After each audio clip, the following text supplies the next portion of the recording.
Hello everyone, welcome back to the channel. In this video, let me show you how to restore deleted files from your recycling bin.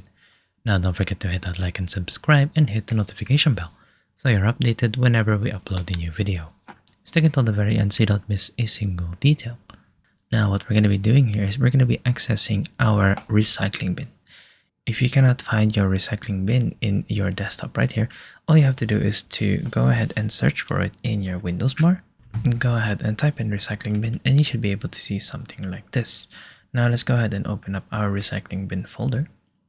And here you should be able to see all of the items that you have deleted before.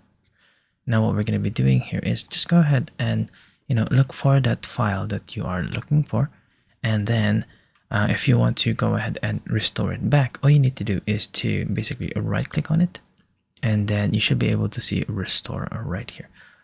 So go ahead and click on that, and then this will return it back into the location where it was previously saved.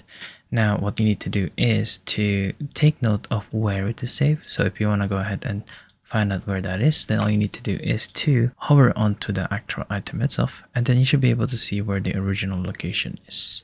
If you find this quite hard to see, all you need to do is to change the view of your file explorer by clicking on view right here, and then just go ahead and click on details, and then just go ahead and change this into details version, and you should be able to see the original location where it is. So once again, if you want to go ahead and restore it, go ahead and click on this, and then it will go back into the folder where it was previously saved.